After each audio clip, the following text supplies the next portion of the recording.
Hello students, हम कर रहे हैं फाइनेंशियल अकाउंटिंग। फाइनेंशियल अकाउंटिंग के अंदर आज हम न्यू चैप्टर स्टार्ट कर रहे हैं जिसका नाम है वॉइस अकाउंट्स।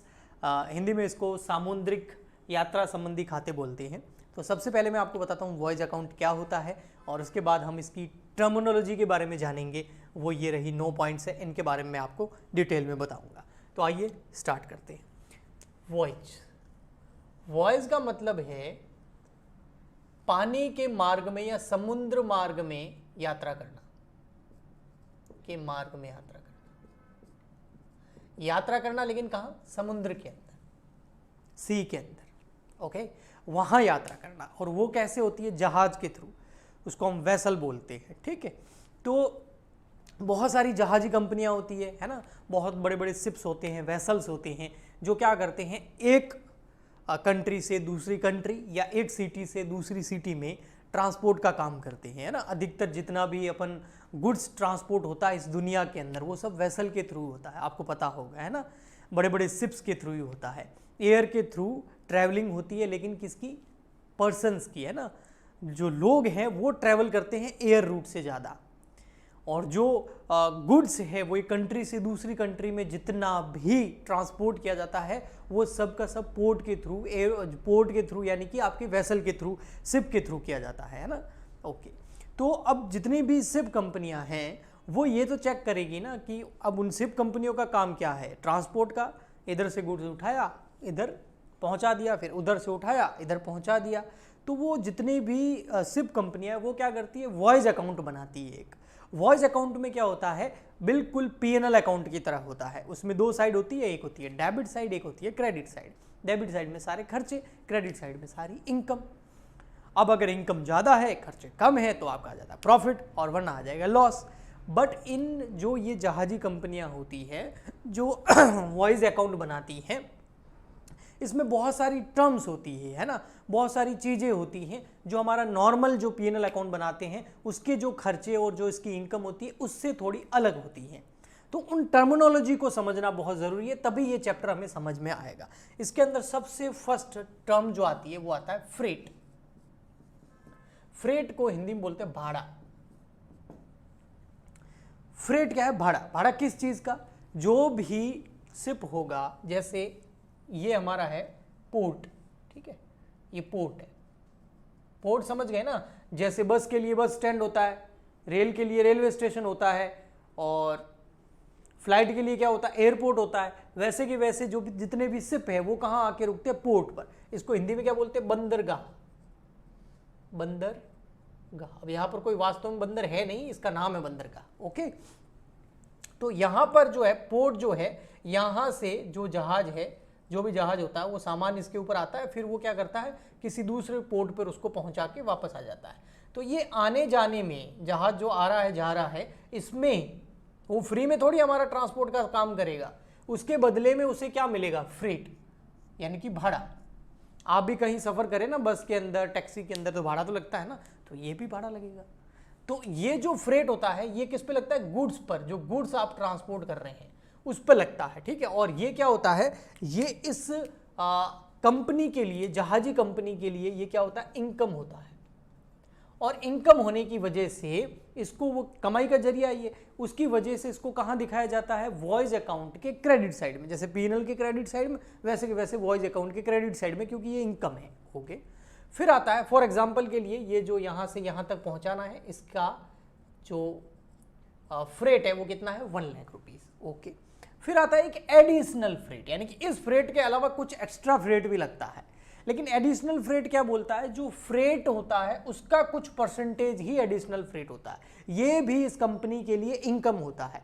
अब एडिशनल फ्रेट कैसे होगा? जैसे आपका फ्रेट है 1 लाख, तो आपका एडिशनल फ्रेट इसका कुछ परसेंटेज होगा। एडिशनल फ्रेट यानी कि अतिरिक्त भाड़ा। एडिशनल मतलब अतिरिक्त, फ्रेट मतलब भाड़ा।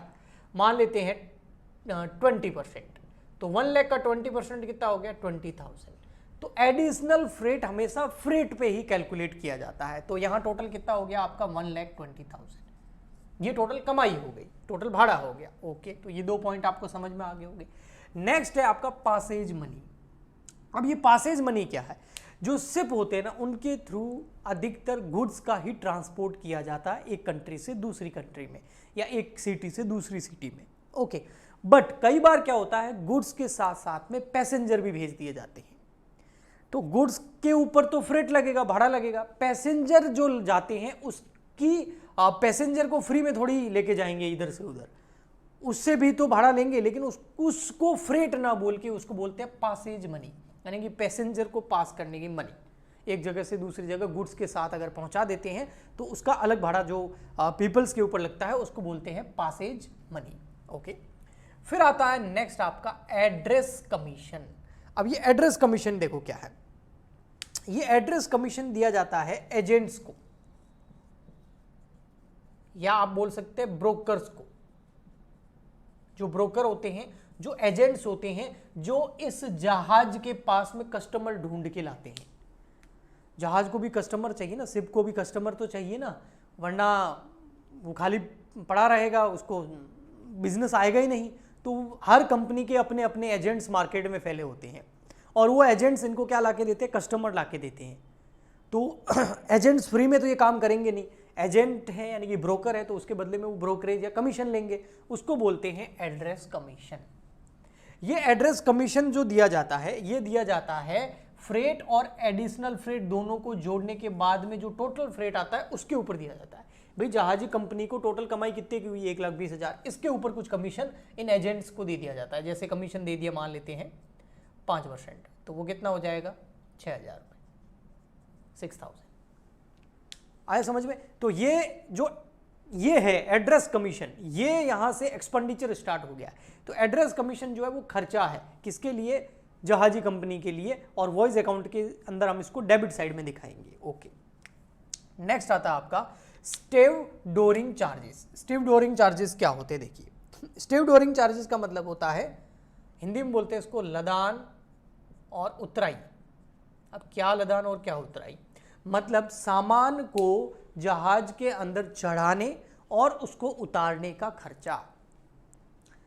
ये कौन पे करती है, ये वो शिप कंपनी पे करती है, और बाद में ये कस्टमर से जरूर ले लेती होगी फ्रेट में जोड़ करके, लेकिन ये पे कौन करती है, शिप कंपनी पे करती है। जहाज की जो कंपनी है वो पे करती है, कि क्योंकि कोई भी सामान होगा वो पोर्ट पे लाके रख दिया जाएगा, फिर उसको चढ़ाएगा कौन, शिप कंपनी का मालिक, उसको उतराएगा कौन, शिप कंपनी का मालिक। अब मालिक खुद आके चढ़ाएगा उतराएगा नहीं, लोग उतारेंगे चढ़ाएंगे, मजदूर काम करेंगे, मशीनें काम करेगी, लेकिन खर्चा तो लगेगा ना उसका। हाँ, तो उसको बोलते हैं स्टेवडोरिंग चार्जेस। ये स्टेवडोरिंग चार्जेस जो है ये कंपनी के लिए, शिप कंपनी के लिए एक्सपेंडिचर है, और इसको हम वॉइस अकाउंट के अंदर डेबिट साइड में दिखाएंगे। नेक्स्ट आता है आपका फिर पोर्ट चार्जेस।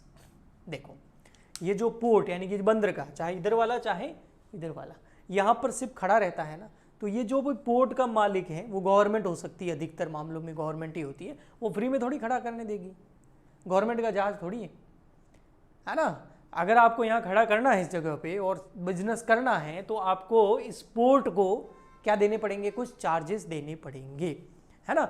और ये पोर्ट चार्जेस जो है ये भी यानी कि बंदरगाह के जो चार्जेस हैं ये भी इस शिप कंपनी के लिए एक्सपेंडिचर है, इसको हम वॉइस अकाउंट के डेबिट साइड में दिखाएंगे। नेक्स्ट आता है बंकर कॉस्ट। अब ये ध्यान से सुनना, बंकर कॉस्ट क्या होता है ना। ये वर्ड देखिए, बंक मारते हैं ना, उसके आगे ER लगाया हुआ, बंकर कॉस्ट बोलते हैं। बंकर आपने अधिकतर आर्मी में, है ना, कोई मूवी देखी होगी तो वहाँ पर लड़ाई जब चल रही होती है, युद्ध चल रहा होता है, तो बंकर बने हुए होते हैं, है ना। तो बस वहीं से कुछ चीज़ वैसा ही है। इसमें क्या होता है, जहाज के ऊपर एक बंकर बनाया जाता है। जो जहाज जाने वाला है ना यात्रा पे, जो शिप जाने वाला, जो वेसल जाने वाला है, उसके ऊपर एक बंकर बनाया जाता है। क्यों? क्योंकि उस बंकर के अंदर स्टोर किया जाता है ऑयल को, या जो फ्यूल होता है ना उसको स्टोर किया जाता है। ऑयल और फ्यूल इसलिए स्टोर किया जाता है क्योंकि जहाज ऐसा तो है नहीं, प्लेन थोड़ी है कि 2 घंटे में कहीं लैंड कर जाएगा। जहाज है, सफ़र लंबा होता है, 1 महीने का, 2 महीने का, 3 महीने का, 4 महीने का, है ना। तो क्योंकि बड़ा भी बहुत होता है तो जाने में भी टाइम लगता है ना। तो वहाँ पर बंकर के अंदर जो फ्यूल और जो ऑयल स्टोर किया गया है उसको फिर वो जहाज अपनी मशीनरी के लिए यूज़ करता है। तो वो बंकर बनाना, उसके अंदर ऑयल स्टोर करना, उसकी सेफ्टी करना, ये सारा खर्चा जो है इसको बोलते हैं बंकर कॉस्ट। और ये बड़ा खर्चा होता है क्योंकि यहाँ पर बहुत जितने भी पीछे पास्ट में एक्सीडेंट वगैरह हुए हैं, बड़े बड़े शिप डूबे हैं, तो उनका रीज़न ये भी रहा है क्योंकि बंकर में फिर ब्लास्ट हो जाता है। जब समुद्र में कोई तूफान वगैरह आता है तो ऑयल वगैरह अगर आपके पास गैसें वगैरह है और वो लीक हो गई तो ब्लास्ट हो जाता है ना। तो ये बंकर कॉस्ट जो है हैवी कॉस्ट होती है, और ये भी जो ये शिप कंपनी है, जो जहाजी कंपनी है, उसके लिए ये खर्चा है और ये उसको वॉइस अकाउंट के डेबिट साइड में दिखाएगी। नेक्स्ट आता है लाइटरीज। ये क्या है लाइटरीज? ये क्या होता है, जैसे कोई शिप होता है ना, देखना इधर, जैसे कोई शिप होता है ना बड़ा सा, अब मुझे ड्राइंग्स अच्छे से आती तो नहीं है लेकिन फिर भी कोशिश कर लेता हूँ, आप समझ जाना बस। ये शिप है बड़ा सा, है ना।